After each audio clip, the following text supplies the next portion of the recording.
Hey, my friends, we will be right back to the show. But I have a question for you. Are you struggling with the impact of childhood trauma? Well, know that you're not alone. I'm here to let you know that I'm starting a brand new weekly coaching group that includes a year of life coaching, accountability, support, habit and goal setting, and more. I'm starting a waitlist for the group right now, and I'm only taking a handful of people. And I'll let you know that through this personalized coaching, we'll work together to help you understand how your childhood trauma has shaped your beliefs, behaviors, emotions, and will help you create a roadmap for healing and growth. Right now, you can schedule an absolutely free coaching session with me and get put on the wait list if you go to thinkunbroken.com. My friends, it's your time to turn your trauma into triumph, breakdowns into breakthroughs, and become the hero of your own story. And I'm here to support you in doing that. Just go to thinkunbroken.com to register for a free coaching call with me and to get put on the wait list for the brand new weekly coaching program. We'll be right back to the show. But before we do, I want to tell you about today's sponsor, factormeals.com, where if you go to factormeals.com/unbroken50 and use the code unbroken50, you can get 50% off your first order. That's factormeals.com/unbroken50. If you're like me and you are a person who is busy trying to create a life, heal, work on their health, wealth, and relationships, and not to mention deal with the day-to-days of normal life, you do not have time to be going to the grocery store and trying to figure out what you're going to cook every single day of the week. In fact, one time I did the math and I realized I was spending over 15 hours a week at the grocery store and cooking. When I added Factor, I got to use that time for myself, for my family, for my friends, for my community, and for my business. And so if you're in the place where you need some more support in the kitchen, head to factormeals.com/unbroken50 and use the code unbroken50 to get 50% off. Do you ever feel like life is a never-ending series of lessons while you try to find purpose, meaning, and answers? I am Vanessa Fontana, the host of Figuring Shit Out, a podcast where we undertake self-help, coming of age, and healing. As I live my 20s in New York City figuring shit out myself, I've realized that if you spend your whole life trying to get your act together, you don't have a life. You have an act. On Figuring Shit Out, every Sunday, you get to normalize the journey of not knowing and be guided into living your life with more intention and ease. Hey, my friends, we will be right back to the show. But I have a question for you. Are you struggling with the impact of childhood trauma? Well, know that you're not alone. I'm here to let you know that I'm starting a brand new weekly coaching group that includes a year of life coaching, accountability, support, habit and goal setting, and more. I'm starting a waitlist for the group right now, and I'm only taking a handful of people. And I'll let you know that through this personalized coaching, we'll work together to help you understand how your childhood trauma has shaped your beliefs, behaviors, emotions, and will help you create a roadmap for healing and growth. Right now, you can schedule an absolutely free coaching session with me and get put on the wait list if you go to thinkunbroken.com. My friends, it's your time to turn your trauma into triumph, breakdowns into breakthroughs, and become the hero of your own story. And I'm here to support you in doing that. Just go to thinkunbroken.com to register for a free coaching call with me and to get put on the wait list for the brand new weekly coaching program. What's up, Unbroken Nation? Hello, my friends. I'm Michael Unbroken, host of the Think Unbroken podcast and founder of thinkunbroken.com. And I'm honored to be your trauma coach and mentor because I believe that everyone is capable of getting unstuck, cultivating self-love, and becoming the hero of their own story. I believe that when implemented correctly, the practical tools and education you will receive from this show will help you lead an unbroken and extraordinary life. I believe that no matter what we come from, that we all have the ability to choose ourselves first, to create and manifest a powerful and grace-filled future and love the reflection in the mirror. I believe that every day is a day to grow, learn, heal, and change. That's why I started my company, thinkunbroken.com, which is an online training and healing and personal growth platform where you get everything that I know about how to get motivated, be accountable, get out of the vortex, and become the hero of your own story through community, connection, and commitment. For more information, visit thinkunbroken.com. Please listen closely, as you may learn just one thing that will help you be unbroken. And please share this episode with at least 3 of your friends, because we all need community and connection in our healing journey. And be sure to DM me and tag me on Instagram at MichaelUnbroken so that I can say hi.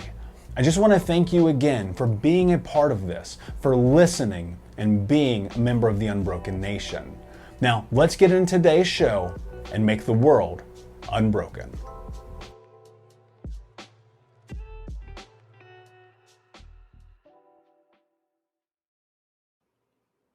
Hey, what's up, Unbroken Nation? Hope that you are doing well wherever you are in the world. Had a really interesting weekend. Last week, actually the last 2 weeks have probably been the 2 busiest weeks of my life. And not a bad thing, not complaining. I'm always thinking about momentum.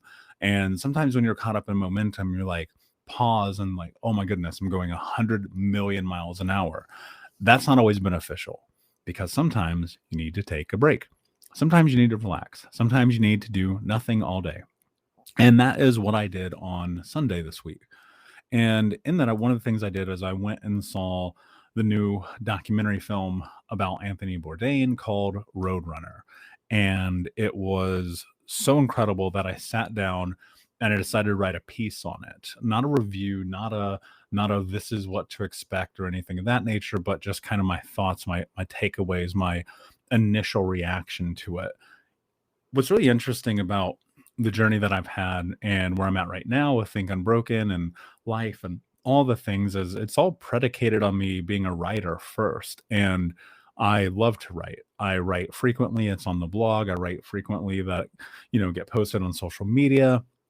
I really love to write, and it's part of really who I am. And I always think of myself as a writer first, which is probably odd to a lot of people when they hear that, because they look at me, they go, well, I'm a speaker and I'm a coach and an entrepreneur and all those things. But in my heart, I'm a writer first. And I think I've always been a writer first. And I took from that film just, I don't want to call it inspiration, because I'm frequently inspired, but this understanding of just knowing what it's like to be faced with the darkness of suicidal ideations, of this idea of taking your life. And I sat this morning and I wrote this piece. I got up super early because I was like, I want to sit down and write for a couple of hours, really flesh out this idea of where I'm at before going to the gym, before starting my coaching day, before all the things. And so that's what I did. And I'm going to step into this episode a little bit differently than I generally do,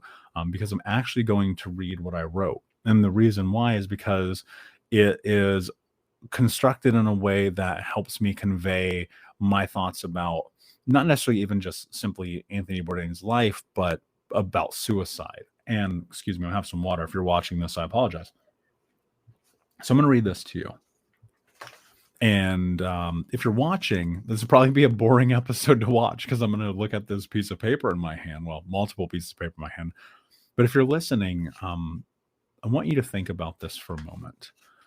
No matter where you are at in your journey, no matter how sad or depressed or anxious or lonely that you feel, there is always support.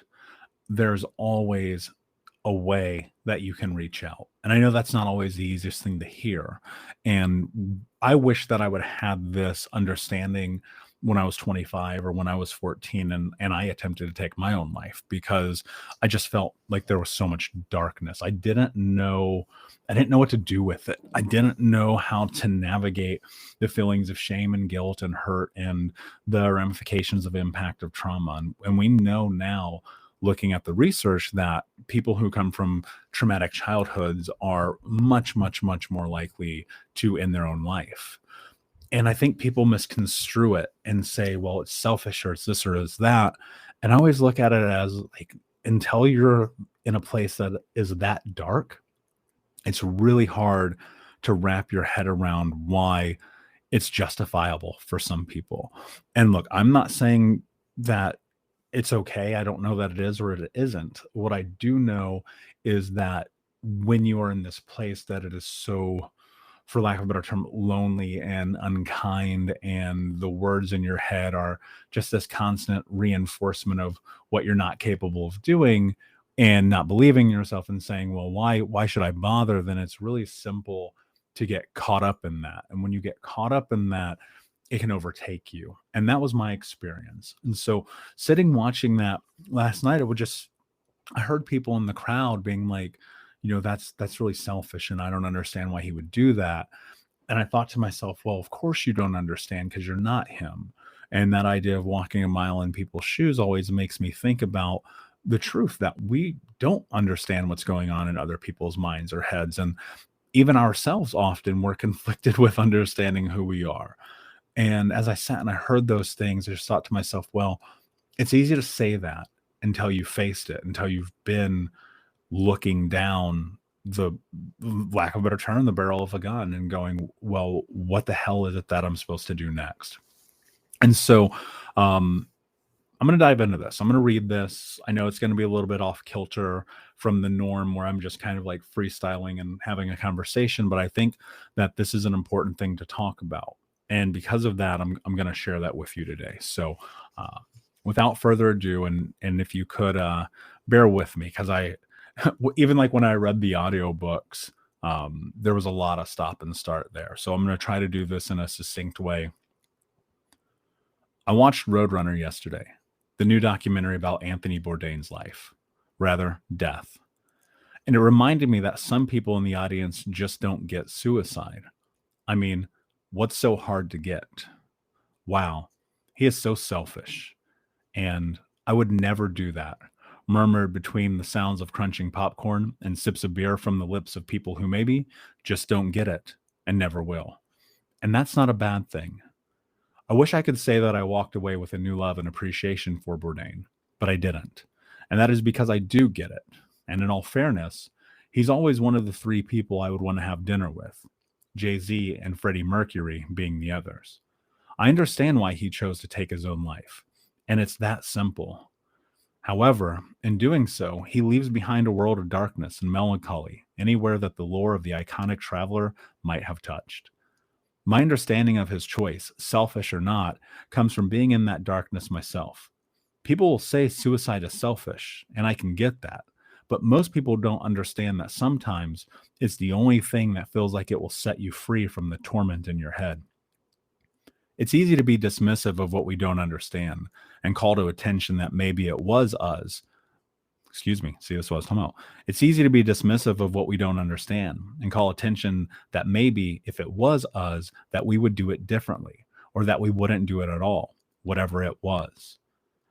I used to think that the idea of suicide was for cowards until I understood the truth. And the truth is that sometimes the darkness overwhelms you. Sometimes you succumb to its cold, dark grasp. And as it pulls you under, you can't help but think, well, here we go again. Suicide impacts so many lives, and it's heartbreaking. Let's not get that twisted. There is almost nothing more painful than knowing that someone lost the fight with themselves. Suicide happens more than we care to admit or can handle. From getting out of bed to simply wearing clean clothes and bathing, the struggle to exist in a world where our mental health is simply meant to be curbed by endless pharmaceutical commercials and 20 minutes on the Peloton is unfair. More so, perhaps what is unjust is that as we seek change, we know that we will lose more people before we lose less. What's that age-old adage? Oh, yes. Where does one even begin to have an open conversation about suicidal ideations, pain, suffering, loss, guilt, hopelessness, or insert noun here? Great question. Despite years of my own struggles, I feel like I have some semblance of hope in that instead of adamantly fighting my inner thoughts, I've cuddled up next to them under a nice warm blanket with a notebook, my favorite Mont Blanc knockoff that I got at a seedy black alley in a mall in Vietnam, and a cup of coffee. Mont Blanc is a pen. I know someone's going to ask that. Sometimes I imagine that I'm sitting here in the same way that Anthony did, chain smoking a pack of Marlboro Reds and writing the next great American prose. Hey, what's up, Unbroken Nation? Michael here. I just wanted to take a moment and invite you to the Think Unbroken community coaching sessions. We start these sessions at the beginning of every month, and we take a deep dive into the baseline and frameworks of what it means to get out of the vortex and become the hero of your own story through community, connection, commitment, and education. You can learn more about this at healtraumacoach.com, where you can fill out an application and sign up for a trauma healing call with me or my team to see if the Think Unbroken community coaching sessions is right for you. That's at healtraumacoach.com. We start at the beginning of every month. I cannot wait to see you there. And I'll be honest with you, if I'm not the right fit for you, we will help you find the person that can help you on your journey. These ideations of mine are obviously from an addictive personality and an imagination that has run amok, allowing me to step into potential as I could have anything I never imagined. And so with that, I embrace it and I say, let's see what I can do regardless of the pain, and sometimes in spite of it. Let me insert my Surgeon General's warning here. I am not a doctor. Hell, in high school, they literally handed me my diploma and said, get the hell out of here. So on that note, I wouldn't even listen to me. So why cuddle up with thoughts and pains of suicide instead of trying to stuff it down and run? And what do I mean by that? Am I saying that I'm pro-suicide? Am I going to attempt to off myself again? Is there any chance I may stumble my way back into the depths of the darkness? The answers to these questions and many other I will answer right now. I tried to think of a witty Bourdain segue, the kind he would rattle off without hesitation that would make you stop and say, damn, this guy is good. But it's 6 a.m. and I haven't had a smoke in over 5 years. Maybe a pack of Reds would ignite my creative flame. But alas, this coffee I made yesterday and this microdose of LSD that I got from a place in Europe that I can't tell you about will simply have to do. That's not hyperbole, but instead a story for another day. I used to hide from the pain that I had buried inside. Suffering was so normative that to be at peace almost felt like a misnomer in the narrative of my life. The idea of not having a screaming little voice pitching fireballs inside my cranium at full speed is, to be honest, something I have envisioned but not yet experienced. I don't know that the voice ever goes away, but we can soothe it by leveraging the mental health support that we are lucky enough to have access to. Sometimes a single call, text, email, meditation, yoga class, journal entry, a session with a coach, deep dive with a therapist, or walk in the sun can be the difference between one more day. The worst things we tell ourselves is that we are alone. There are 8 billion people on this floating rock. Chances are someone else is going through or has been through what is happening in your life, and keeping silent is at times to your own peril. And this isn't to shame you about not talking about your pain, but simply to have you think about what if.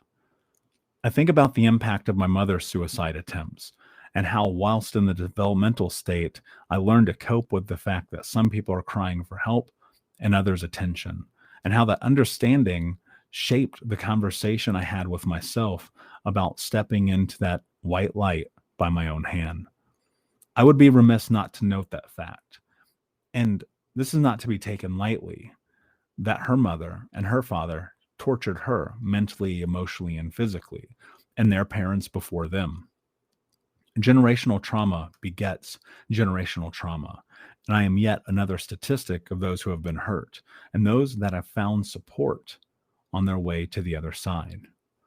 Look, it is an inconvenient truth that child abuse can make a person up to 5,200% more likely to kill themselves. I get it. Why? Because I tried to kill myself at 14 and again at 25. Scary words to write. But as I sit here comfy with my arm over the shoulder of that little voice, I simply listen and say, we gonna be all right. I'll never say that it's easy to write about things like this because it's not. I don't know that it will ever be easy to talk about wanting to end your own life.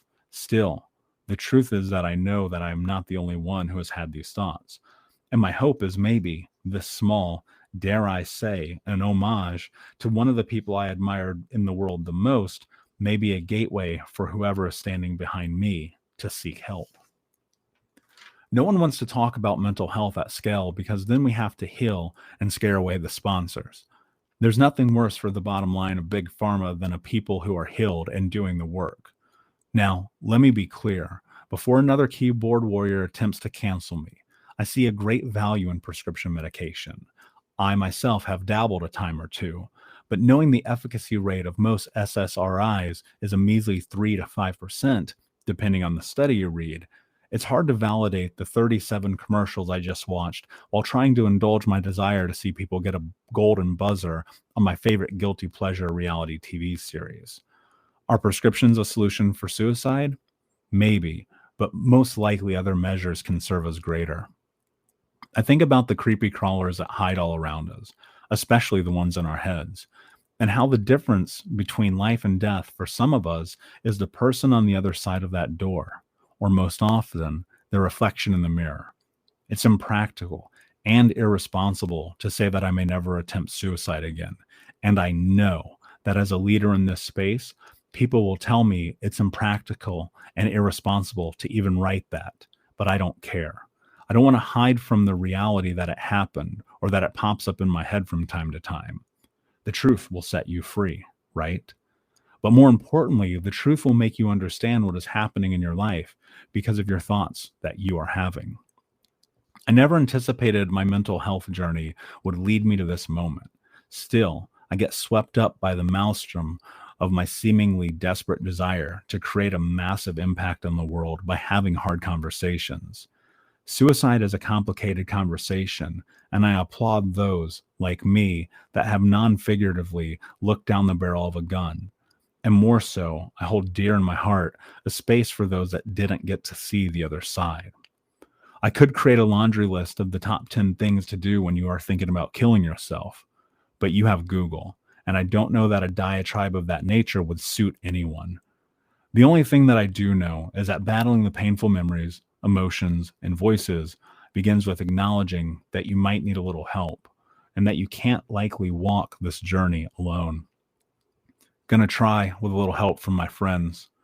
I think that was one of those 1950s invaders with their awful boy bandness and catchy licks that sung that. There's no part of this journey that I can deem to be easy or straightforward, and to be fair, I don't know that it ought to be. When we walk up into therapy, call a crisis or suicide prevention hotline, or pick up the journal and bootleg luxury pen, we are doing the work. I understood something in the last few years that has been more impactful than anything else, and it's this. Why fight what's invisible when you can invite it over for a conversation? Having an open conversation about suicide is often the road less traveled, but every day we are paving the road, putting up street signs, and those annoying yet melodic, life-saving rumble strips keep us from driving off the side of the road. Knowing that we are in a mental health renaissance, for lack of a better phrase, is enthralling. But because maybe we don't have to keep this conversation to ourselves, we can create change. But unless we, as individuals, reach out for support, even though, or perhaps in spite of the fact that we feel alone, then we can build a framework for keeping our hands at 10 and 2 and moving forward in life, even if it's only 1 mile per hour.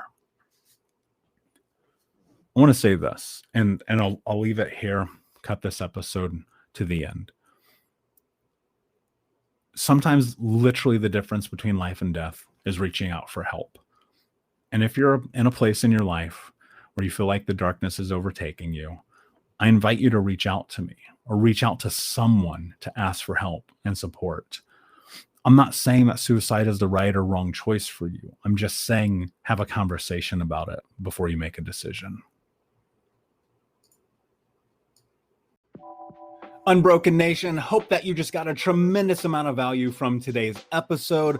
I want to know what you think. Please do me a favor and review, rate, and share the episode with 3 friends on social media today.